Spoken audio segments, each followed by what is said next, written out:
Well, I was born 5 miles on the other side of Cottonwood, grew up in Cottonwood, got married, lived 5 miles on the other side of Cottonwood. That's the extent of my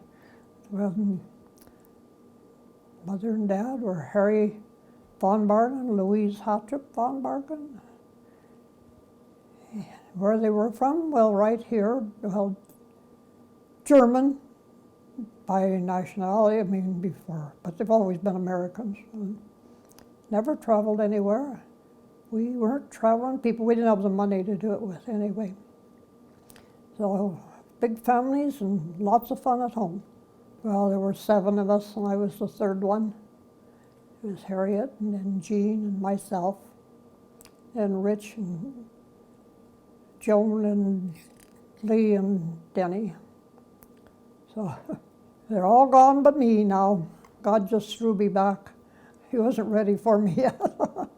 Oh, I don't know, we just had a really happy home life. And Mom and Dad were always there to give us anything we needed. We never had much because we were, like everybody else, was just, you owned a farm and kids, and that's what you had. And you worked hard, sold your something in the spring to pay for your bills, and then you paid them off and then charged till the end of the year when you sold something else to pay up again, and that's the way life was. But we were happy. We had everything. We didn't know we were supposed to be poor.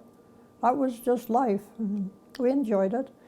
Kids played just there at home, and a lot of big groups of kids would be there lots, and we grew up with a lot of games right at home. There was no need to go anywhere else.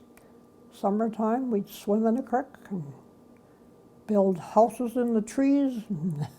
I mean, up along the creek, always a lot of trees grew up, and then cattle would roam through it, leave all this space in there, so we arrange our homes right in that tree area. So, fun things at the time when we were growing up. Most people called me Odd, or Dad called me Donut when I was growing up, but that was his pet name for me. I was more of a tomboy when I was younger. Liked to climb the trees. We had this big cottonwood tree. I could climb halfway up into that thing and sit up there and just watch the world go by. Well, I never thought about leaving home until I was in high school, and then I thought about being a secretary. But as God had arranged, I didn't do that. I went to secretarial school for about 9 months, and then the position at the post office came open, and so Aunt Mary suggested I try for it, and I got it and started working there, and that's where I met Larry, and the rest is history. When I met him, that's when the first day I started working at the post office. I didn't even know him. I didn't know the family. But I think it was graduated in 50, and I think it was in 51 I went to work at the post office. And he was a carrier and I was a clerk. And it just kind of grew from there. So I couldn't wait for him to come back from the mail routes. We went to a ball game. He happened to be there and I was there with some friends. And he asked me if he could take me home, and I said, no, I came with my friends, I'll go home with them. And they bawled me out, you didn't let him take you home. I said, no, I came with you guys, so I'd go home with you. So then after that, I couldn't seem to get him out of my mind. And why didn't I? Well, he was always such a gentleman, which Dad was. My dad was. He was always polite. You didn't ever hear a bad word or anything. He never cussed. He just polite, gentleman. Of course, he was kind of raised by his sister, so he had manners. Opened the car door and walked on the edge of the sidewalk. You didn't allow me to walk on the edge. That was wrong. Men protected their women. And he was just always such a gentleman at all times. We had our wedding out on the farm, and they prepared, all the ladies came in, prepared the meal, and they put up tents to eat in, and didn't rain all day after we once got out there, and just getting ready to, they had a dance up at Cuterville after sometime in the evening. Anyway, you fed people 2 full meals. And we headed up to Cuterville. It started raining. It rained the whole week we were gone on our honeymoon. Just up around Cooley Dam area. Neither one of us had been up that way. Like I said, we didn't go very far from home, so, but enjoyed it. One of the funniest thing was when we got down, we stayed at Wilson the first night, and then the next morning was Sunday, naturally, and so we were to church. We came out from church and our car wouldn't start. And Larry worked and worked. Well, of course, there was nothing open, so you could get some help. So we were up there by the hospital. They had a little restaurant. I don't know what it was called now. But after Mass, because we'd gone to St. Stan's for Mass, and well, we thought, well, it was noon. We guess we'll just go over and have a bite to eat there at that restaurant. So we did. Went back out and it was pouring down rain and the car wouldn't start. We were trying to, what are we going to do? What do we do?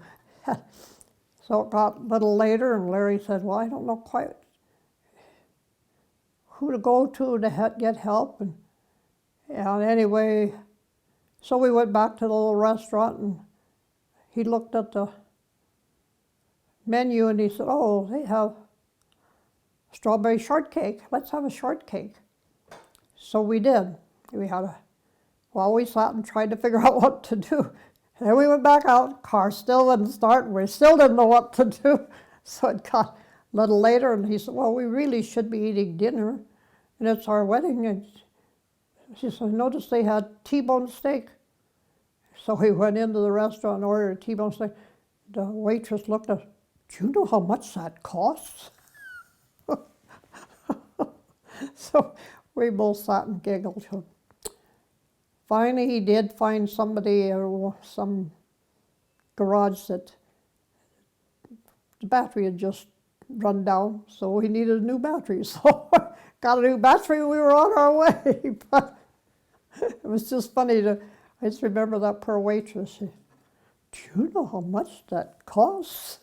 No, we got married in '54. Marlene was born in '55, and Dwayne was born in '56. And I think Roy was born in '57. And I know they're all about a year and a half apart. We had twins after Roy and Carla and Ella, and then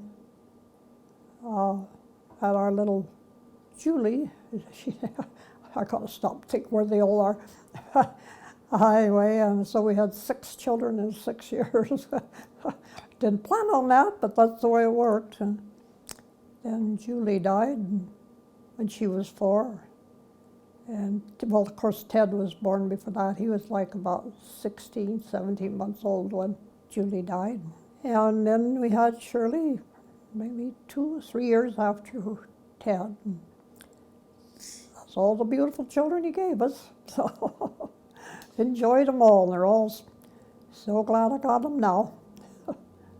I was excited because that's what I wanted. I wanted children. Then my older brother, sister Harriet, and Jean, they didn't have any children. Harriet never, well, they did finally. After 9 years, they had 2. And Jean and Dolores finally adopted 2. So I was afraid maybe we would never have children, but it wasn't to say. We had them every year. So I made up for the others. My Larry, he was absolutely fabulous because he loved his kids. That's why he loved the children.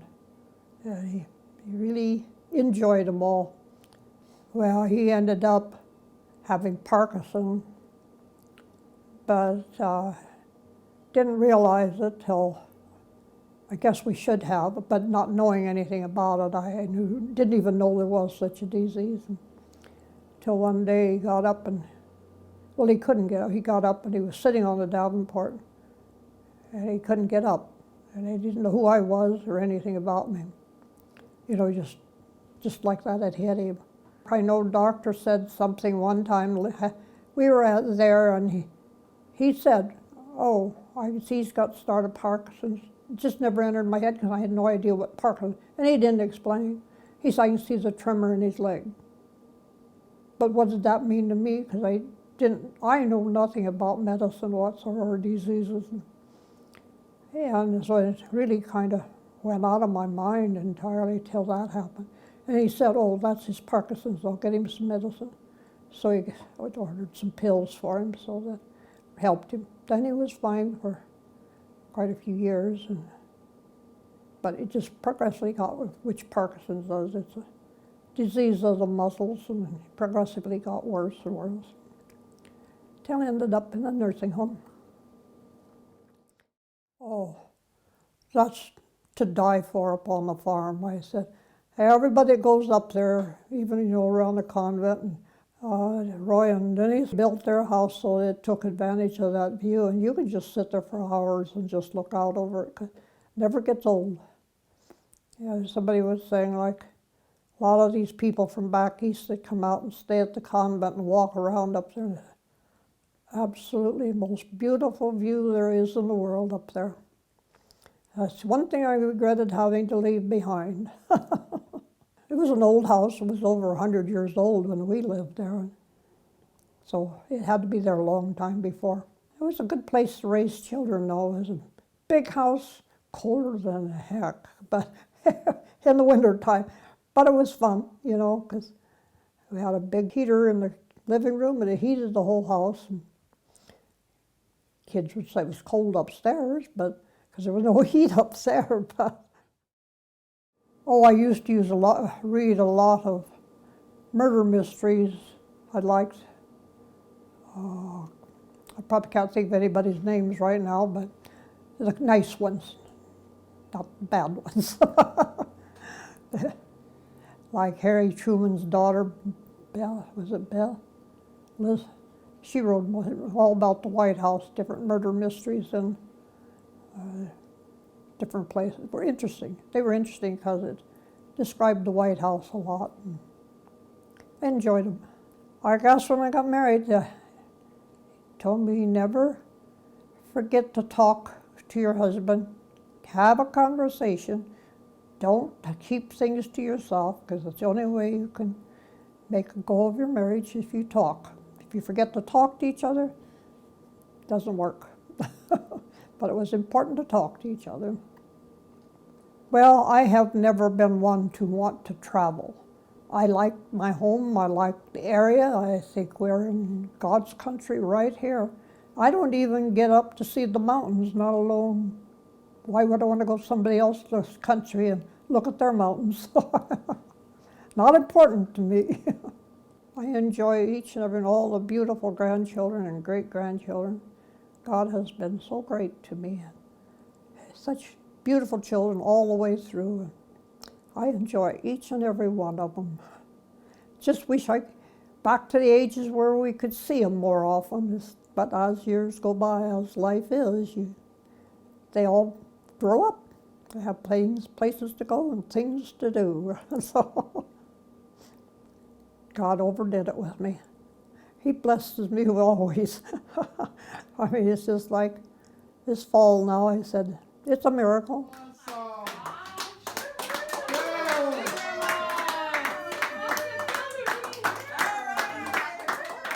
And everything about it is, I've been in the right place at the right time for everything I needed, and now with all the family, they're just so good about being here and giving of themselves to help me, and I can't thank God enough for each and every one of them. I hope I have never hurt anybody's feelings or said anything that would hurt somebody. That's my main worry. That life has been good, so good to me. What right would I have to ever be rude or do something to hurt somebody else? I've had a much better life than anybody else on earth. I said, because I just enjoyed. I'm sure there were a lot of ups and downs, but everybody has those. But I just basically enjoyed life. So it's been a good one.